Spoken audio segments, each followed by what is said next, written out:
ဦးစားပါကစရန်အသင်းကိုရှုံးခဲ့တဲ့ပွဲမှာမြန်မာအမျိုးသမီးအသင်းရဲ့အားနည်းချက်နဲ့အားသာချက်များ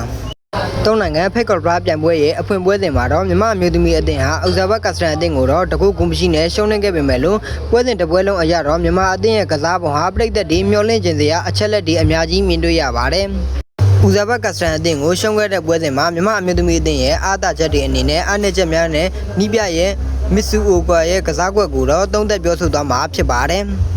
်ပထမဦးဆုံးလူစင်းကိုပဲကြည့်ရမယ်ဆိုရင်နီးပြမစ္စတာဝူကီက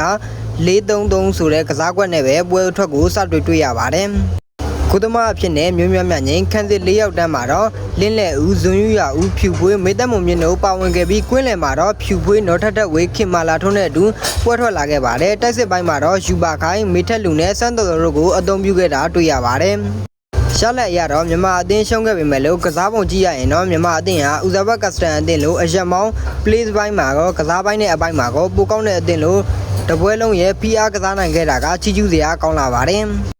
်ပေးလိုက်ရတဲ့တကူကလည်း open play ကနေပဲမဟုတ်ဘဲနဲ့တောင်းကန်ဘောကိုပဲဖြတ်ထုတ်ရာကနေမေထက်လူရဲ့ကောင်းတိုက်ဘောကမတိကြဘဲကနေပြိုင်ဘက်ကနေပဲအခွင့်အရေးရသွားခဲ့တာဖြစ်ပါတယ်မြန်မာအသင်းရဲ့အကြီးဆုံးအားသာချက်ကတော့ကွင်းလက်ခန်းစစ်ပိုင်းနဲ့ကြစ်လက်တည်ငြိမ်မှုပါပဲခန်းစစ်၄ယောက်ဖြစ်တဲ့အပြင်လင်းလက်ဦးဇွန်ယူရဦးဖြူဖွေးနဲ့မေတ္တမုံမြင့်တို့ဟာတပွဲလုံးရဲ့အကောင်းဆုံးချိတ်ဆက်ကစားနိုင်ခဲ့ပြီးတော့ဦးစားပတ်ကစရန်အသင်းရဲ့တိုက်စစ်ကိုတီတီငြိမ်ငြိမ်နဲ့ထိချုပ်နိုင်ခဲ့ပါတယ်ကိုသမာမျိုးမြတ်မြတ်ငိမ့်ဆိုရင်လည်းတပွဲလုံးမှာအရန်အလူများခဲ့ပေမဲ့လို့အရေးကြီးတဲ့နေရာတွေမှာတစ်ချိန်လောက်သာအကောက်ွယ်ပေးခဲ့ရတာမြင်တွေ့ခဲ့ရပါတယ်ဒါကမြန်မာအသင်းရဲ့ကောင်းမွန်တဲ့အချက်ကိုပြသနေတာဖြစ်ပါတယ်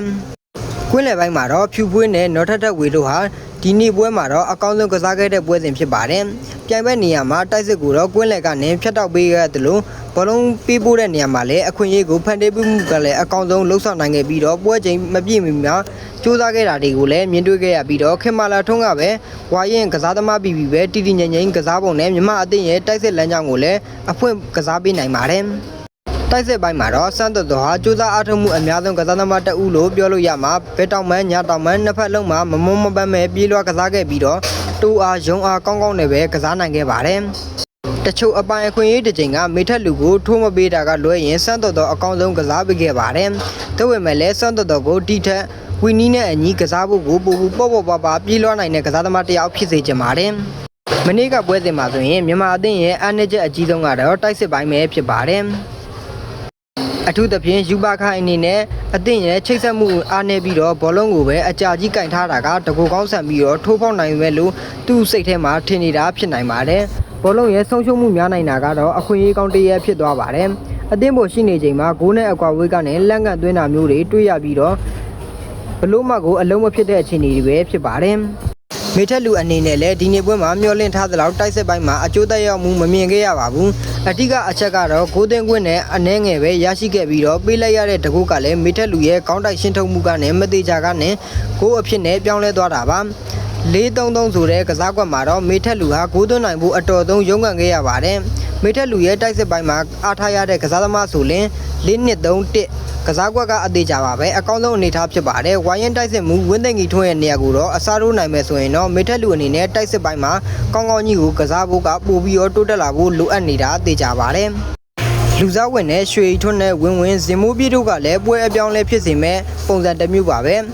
မမြင်ခဲ့ရပါဘူးရွှေထွန်းအနေနဲ့လည်းနောက်ဆုံးမိနစ်တင်မှာအခွင့်အရေးကောင်းတဲ့ချိန်ကိုပေးခဲ့ရပေမဲ့အသင်းပေါ်ကိုမပေးဘဲနဲ့တကူကောင်းဆန်ပြီးတော့ကန်သွင်းမှုကြိုးစားခဲ့တာကြောင့်ကိုချီပါကိုအနေနဲ့ဝေးကွာခဲ့ရပါတယ်ဒီနေ့ပွဲမှာတော့အထင်ရှားဆုံးမြင်တွေ့ခဲ့ရတော့မြန်မာအသင်းတိုက်စစ်ကစားသမားတွေဟာတကူကောင်းဆန်နဲ့ဆုံးဖြတ်မှုတွေအချို့ကနေမဲ့မှားယွင်းနေဖြစ်ခဲ့ရပါတယ်မြန်မာအသင်းအနေနဲ့အထူးအားထားရမယ့်အချက်ကတော့အသင်းလိုက်စူးစီးမှုကစားပုံပါပဲတကူကောင်းဆန်နေမယ်ဆိုရင်တော့ဒီနေ့မနေ့ကပွဲလိုပဲလုံးဝကိုအလုပ်ဖြစ်မှာမဟုတ်ပါဘူးဘောလုံးဆိုတာကအသင်းလိုက်ကစားရတဲ့အားကစားပါဘဲသူသွင်းအရေးမကြီးပါဘူးအသင်းနိုင်ရဖို့ကပိုပြီးတော့အရေးကြီးပါတယ်ဒါကြောင့်ပဲအသင်းလိုက်အနေနဲ့ဆော့ကစားဖို့ဆိုရင်ပိုကောင်းအောင်ပြင်ဆင်နိုင်မယ်ဆိုရင်မြန်မာအသင်းဟာဒီတက်ပိုကောင်းလာတဲ့အသင်းတစ်သင်းဖြစ်လာနိုင်မှာသိကြပါတယ်အချင်းကျုံအနေနဲ့ပြောရရင်တော့မြန်မာအမျိုးသမီးအသင်းဟာ4-3-3ကစားကွက်ကိုတော့အတော်လေးအောင်မြင်စွာပဲပုံဖော်နိုင်ခဲ့ပြီးတော့တိုးတက်လာတာကိုလည်းမြင်တွေ့ရပါတယ်အထွန်းသဖြင့်ဇွန်ယူရဦးလင်းလက်ဦးဖြူဖြူဝင်းစန်းတော်တော်နဲ့နော်ထထဝေတို့ဟာဒီနေ့ပွဲရဲ့အကောင်းဆုံး play style ကိုကစားခဲ့တဲ့လို့ပြောရမှာဖြစ်ပါတယ်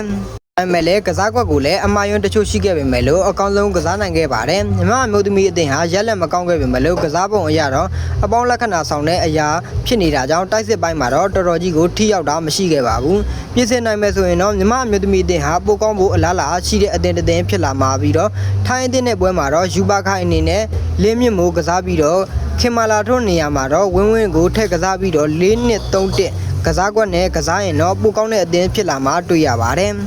ပရိသတ်ကြီးတို့ကရောမြမအမျိုးသမီးအသင်းရဲ့ကစားပုံကိုဘယ်လိုမြင်ပါသလဲကောမန့်မှာဝင်ရောက်ဆွေးနွေးပြီးတော့မှတ်ချက်ပေးခဲ့ပါဦးဒါပေမဲ့လို့ပြောချင်တာတခုကရှိနေသေးပါပဲမနေ့ကပွဲစဉ်မှာတော့ဦးဇာဘတ်ကစတန်အသင်းရရှိသွားတဲ့သွင်းကိုကနေလူကြိုနေတာလားဆိုတာပါပဲအဖြေကတော့ရှင်းပါတယ်လူမကြုံပါဘူးဒီတင်းကိုရဲ့ဖြစ်စဉ်ကတေချာကြည့်မယ်ဆိုရင်ဦးဇာဘတ်ကစတန်အသင်းဟာလုံးဝကိုလူကြိုနေထားမှာရှိနေတာမဟုတ်ဘဲနဲ့ကြောက်ရှိနေတာလို့ပဲမြင်တွေ့ရပြီးတော့လူကြုံစဉ်စီမင်းအမှတ်ရ17အရာဆိုရင်ဒီလိုအနေထားဟာလူကြုံဘောအဖြစ်နဲ့သတ်မှတ်လို့ရပါမဟုတ်ပါဘူးတရားဝင်ကိုသွင်းဝင်အဖြစ်နဲ့သတ်မှတ်ပေးခဲ့ရခြင်းဖြစ်ပါတယ်အဓိကအကြောင်းရင်းကတော့လူကြုံအနေထားမှာရှိတဲ့နီလူဖာကူတာဆိုတဲ့ထံသို့ရောက်ရှိသွားတဲ့ဘောလုံးဟာသူ့ရဲ့အသင်းဘောကပေးပို့လိုက်တာဟာမဟုတ်ဘဲနဲ့မြန်မာအသင်းကစားသမားမိထက်လူကပဲခေါင်းတိုက်ဖြတ်ထုတ်တာကနေမဲ့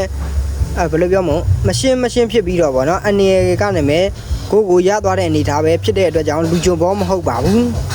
ဒီကိုသွင်းတဲ့အပိုင်းမှာဆိုရင်တော့မိထက်လူရဲ့ဖြတ်ထုတ်မှုကနေမသေးကြတာကြောင့်တစ်ဖက်လူရဲ့အသက်ချက်အဖြစ်နဲ့ကိုသွင်းကိုရသွားတာဖြစ်ပါတယ်ပိတ်သက်ကြီးတို့ကရောဘယ်လိုမျိုးထင်မြင်ယူဆချက်တွေပေးချင်ပါတယ်ကျွန်တော်ရဲ့ comment အောက်မှာဝင်ရေးပေးခံနိုင်ပါတယ်ဒီနေ့ဗီဒီယိုလေးတော့ဒီလောက်နဲ့ပဲညီကုန်းချုပ်ချင်ပါတယ်နောက်ထပ်အကစားသတင်းတွေနဲ့အတူပြန်လာမှာမလို့ကျွန်တော်ရဲ့ channel လေးကိုလည်း like and subscribe လေးပြုလုပ်ပေးခဲ့ကြပါအောင်အားလုံးကိုကျေးဇူးတင်ပါတယ်